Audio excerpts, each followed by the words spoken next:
we were talking like, you got the green screens. I use the screenings to cover me entering and exiting a food plot. Instead of them spending 5 minutes searching through that one field, they end up spending 45 minutes. You can shoot into parts of those screens. He thinks he's safe, but he's actually not, and you can get a shot, especially with a rifle. I believe Graham and I were talking the other day. So we were talking like, you got the green screens. Yeah. Grows 8, 12 foot tall, right? Right. Kind of sectioning food plots off. Graham, you got any questions on that as far as funneling deer? Yeah, so I can't remember this gentleman's name. He's popped up on my social media a couple times, and he talks about creating those, like if you got if you're only able to hunt 80 acres and you got one food plot, and he talks about breaking up that food plot with those green screens and kind of creating like 3 or 4 or 5 little sections where it's like food plot here, green screen, and then it's like food plot on the other side, and kind of spacing it out and spreading it out. He talks about he went from seeing one doe to bedding and giving birth to a fawn to end up having 4 does in one field. And he says it ended up bringing bucks. Instead of them spending 5 minutes searching through that one field, they end up spending 45 minutes. And because they're having to go and check all these specific areas because they can't see it because of the green screens. Sure. No, and again, it just depends on what part of the world that you're at. In the South, it doesn't work as much because you don't have you need to plant whatever open ground you have. You need to allocate as much of that as you can into actual food. There's some ways that you can do that with the screening. At Tecumseh, we have a screening plot, and I use it. I use the screenings to cover me entering and exiting a food plot. So I'll put a screen up right in front of the stand, right by a road or something, try to connect that with some other thick stuff, and maybe plant like a half acre or a quarter acre, just a long, narrow, very, very thick and tall strip where I can slip into a food plot and also slip out. The thing in hunting food plots is getting out. That hurts you more than getting in. So, and that's why so many times we try to limit certain areas in the mornings because you're going to booger them up trying to get in. However, if you can set it up where you can slip in and you can slip out, and that's one of the greatest advantages of a screen.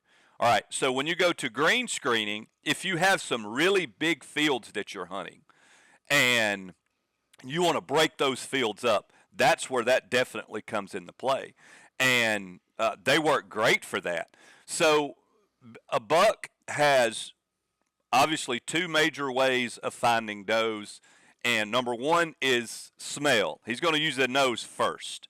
However, depending on the wind, depending on the setup, he's going to use those eyes. So those green screens, essentially, he can't see the whole. So one, he could walk up to the edge and look into that, let's say a 10-acre field, and you own 80 acres. And he can look all the way across it. Oh, ain't nothing in there, and keep on rocking.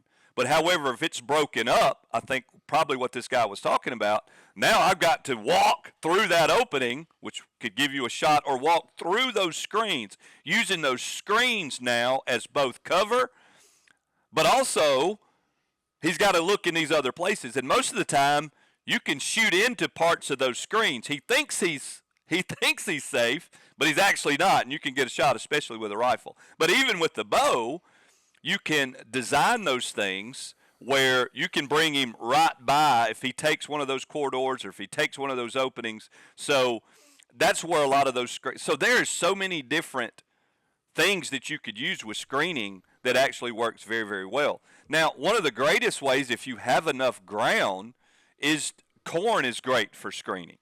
And corn's also food, so that definitely works, definitely in the early season.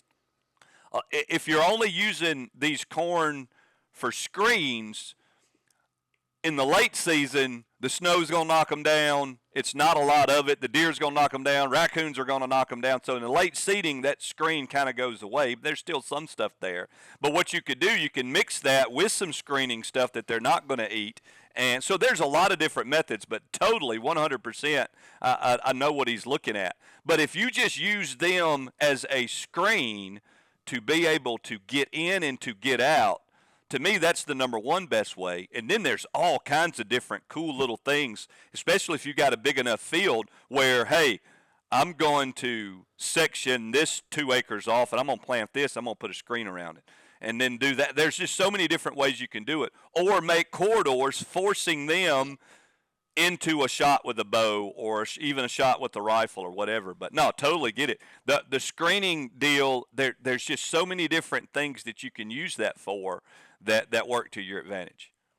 Well, that's like getting in and out. I mean, Jay, you killed a buck a couple years ago in the morning on a cut bean field, and you had to wait till light to make sure the field was clear, didn't you? Yeah, I've done this twice now where I've tried to, you got them on camera coming in the evenings, and you've hunted, and you hunted the evenings, and you don't see him. He's just, but the next day he's there, right? So Right. obviously, after several times of doing that, you're like, well, he knows I'm in here. Like that's the only, like he's Right. watching me or something. I don't know what he's doing. I don't know exactly what he's doing, but he knows when I'm here. So I did it a couple years ago. Like Clayton said, I was like, well, I'm gonna go in the morning, and it's a cut bean field. Well, I hunt along the Ohio River, Oh, but yeah. it's ag, so Yep. it's 600 acres of beans and corn. So the food's there, Yep. and I just waited till light, and make sure there's no deer in the field, and I just went like the farmer would drive down his driveway, park his truck, and I just like pretty much ran down the edge of this field. My stand was only like 10 yards inside a drainage. I snuck in that drainage and I climbed up and I pulled my bow up, heard a grunt, I grunted, and I shot him in like 10 minutes. I wasn't in the stand for 10 minutes, but that's where he was bedding in there, but Yeah. he knew when I was coming in there, like some way, somehow, he just knew when I was in there. But when I flipped the script on him, he Sure. was oblivious for me to come in the morning. But I also don't recommend hunting a food plot in the morning. Like if you're going to do it, you need to make sure it's clear. Right. If Right. I went in there at dark, I have no idea where he's at. Like he could be Sure. standing right in the middle of it. Yep. And I did it to a buck me and Clayton were trying to kill. Remember that, Clayton? You didn't go that morning. You slept in. Oh yeah. That sounds like Clayton. I Well, want to sleep in. but anyways, you get the gist. Sometimes they'll pattern you. You know what I mean? And you got to switch it up. Sure. Absolutely. Yeah, and I've killed quite a few good bucks too in the mornings, but setup is key. And the good thing, in bow hunting is even harder. And I've gotten to the point where I'll do a lot of, when I was growing up, man, I mean, in first starting hunting, I wanted to get as high as I possibly could. I'm just telling you, I can't tell you how many deer I shoot off the ground now because you can slip in and slip out so much easier. And we got camera guys. You guys know the way that is. I mean, it's double. I actually say it's triple the movement, triple the stuff that's there. I count the camera as an extra person. But hunting on the ground, man, we can just slip in and slip out. That buck, I ended up killing him in the afternoon, again, back in Mississippi. But we had this set up, and it was basically set, I mean, it's probably 2 feet off the ground, but you can take 2 steps, and you're right in that blind. And so we had it set up, and we'd get in there early, and just 2 steps, we're in the blind. I'm like, all right, don't cut any camera stuff on, no lights, no nothing. Let it start cracking before you turn anything on. And, I mean, it's amazing how you can slip in and slip out and get into places. And that's, again, that goes to part on the setup. And one of the things that I do on these properties, number one, is we set it up. We get a property that's ours or a property that's a landowner's. Okay, number one, we're going to manage limiting factors. We're going to do all the things to make the property great.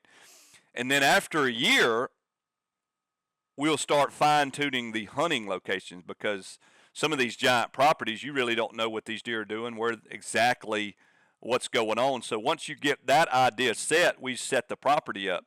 And then the setup is so you can get in and you can get out, and that makes all the difference in the world.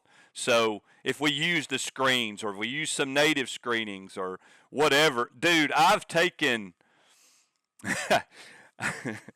you'll laugh. I've actually cut stuff and piled up brush where I could get in a drainage like you were talking about, pop out of the drainage, get behind the brush, and then pop up in the stand so you can't be seen. Just anything like that, getting in and getting out. I don't think people think about. They may think about the getting in, but they don't think about the getting out. Especially hunting food plots, and we're primarily talking about that. You will blow so many deer out. It's dark. You don't even know what's there. So if there's and that's pressure. So the more pressure that you put on them, even the does. I don't even want to put pressure on the does, especially in the South. You from Alabama, you know what these does are, man. They're just crazy. So I don't want to put pressure on them because I know the bucks are going to be coming after them. So if you start blowing them out several times, then they're going to start coming out at dark or whatever. So getting in, getting out is important. That's where some of the screening stuff will do. So just always keep that in mind.